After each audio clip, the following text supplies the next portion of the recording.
Hi, I'm Nick Shell, your host of Fuller House Recaps. This is a recap of the 4th episode of Fuller House entitled The Not So Great Escape. So before I even get started, I had to pull up this information on my phone because I just wanted to make sure I'm grasping this. I'm telling you, I don't want to become consumed by this. But, okay, so I went on my phone to fullhousewikia.com and you can learn all the trivia and information on the characters of this show, especially as it relates back to Full House. Stephanie Tanner, man, I've got to do a whole episode about her at one point after I've seen all the episodes, but here's the problem. So according to Full House, what is it called? So according to fullhousewikia.com, Stephanie Tanner, date of birth, January 14th, 1982. Okay? Now consider, if she was born in that year, at that time of the year, she would have graduated high school in the year 2000. And I know this so quickly because I was born in April of 81, so I'm 9 months older than her, something like that. And based on what time of the year she and I were born in, that means she graduated high school a year after me. So clearly I've established if I'm almost 35 years old, then Stephanie just turned 34, right? We can clearly see that she just turned 34 years old. Okay, so let's process that though. 34 years old. 34 years old. Not 24 years old, right? Because in this episode, The Not So Great Escape, we learned that Stephanie Tanner, her DJing job, while it has enabled her to travel the world and meet Macy Gray and ride an elephant in Thailand, well, she can't even afford her, well, granted it was $18 coffee at the coffee shop, but still she couldn't afford it. She had a rainbow of credit cards and she still couldn't afford her own coffee. So she's obviously very irresponsible with money, not good at managing her money. She's 34 years old, never been married, never had kids. I'm not putting people down who are in that position, but I just feel that the writers are going out of their way to tell you that Stephanie Tanner never grew up, right? She's a DJ and she's not really paying the bills. She's now living with her sister. We'll assume that DJ and Kimmy pretty much pay for the mortgage on the house, unless it's paid off, which there's a good chance. We could assume it is paid off, assuming that Danny Tanner bought it a couple years before the original show started in 1987. And of course, Danny Tanner had his own show there in San Francisco. There's a good chance he could have been making $70,000, $80,000 a year at least.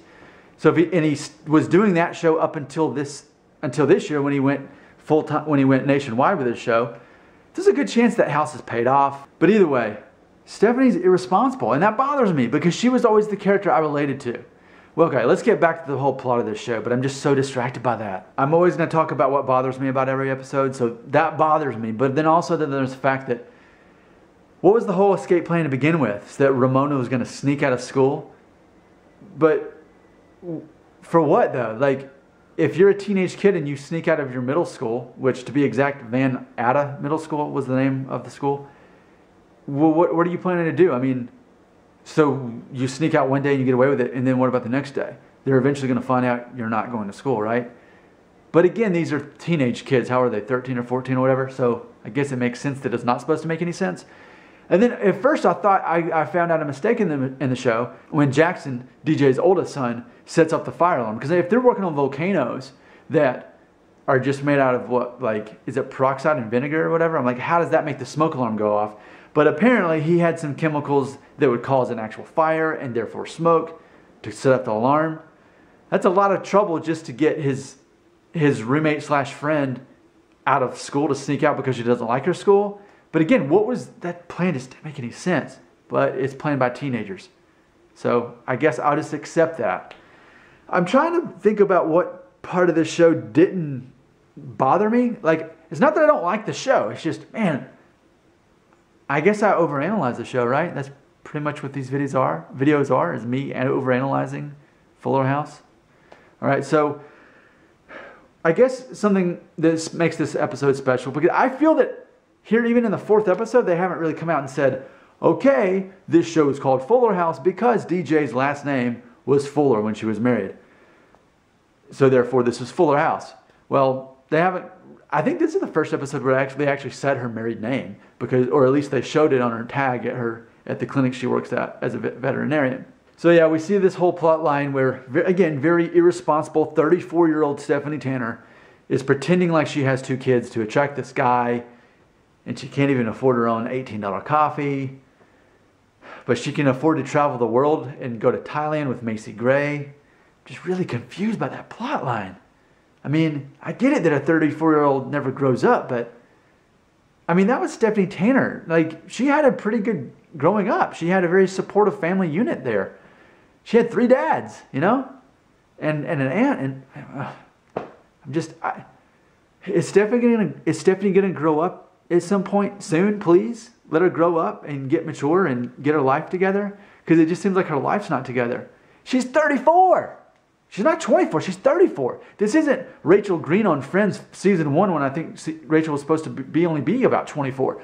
This is 10 years beyond that age. She's been, assuming that Stephanie went to college, she's been out of college for at least a decade, if not more.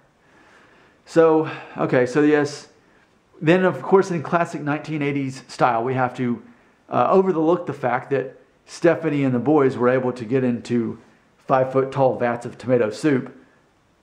I mean, that's a lot of money. First of all, that's a lot of tomato soup. Like, wouldn't that cost a lot of money? Like, and do they just have tomato soup laying around at the veterinarian clinic? How did they get in how did they obtain the soup? How did they get in the soup? And then they had to get out of the soup and get cleaned? That just seems like a lot of trouble for the whole skunk thing. I mean, I get it that they had to get rid of the skunk smell, but man, I'm thinking too much about this show. And I like the show. I'm going to keep watching it and keep doing these recaps, as long as you keep watching, of course. But man, I'm overthinking this show. Well, the episode ultimately ends with the newest rendition of Comet being adopted. And of course, now that we've got a whole family here, we can so now they pick out the cutest puppy. And okay, I like that concept of the show. And I thought the little kid, what's his name? Max, I guess. I actually liked him playing with the puppies.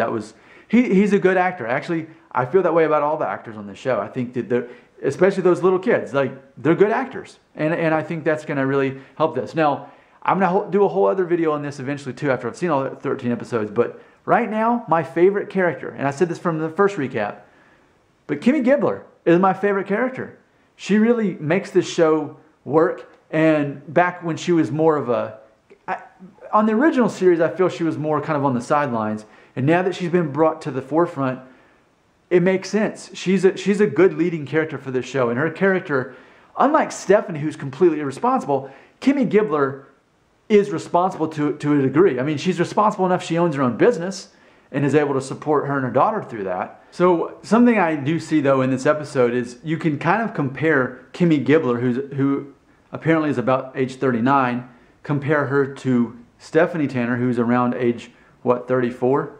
And you see that Kimmy Gibbler did grow up, and even though her parenting style needs some adjusting, which DJ's there to help, Stephanie really just didn't quite get there. So we'll hope that she does. So those are my thoughts on episode 4 of Fuller House, The Not So Great Escape. And I have been your host, Nick Shell of Fuller House Recaps. Thanks for watching.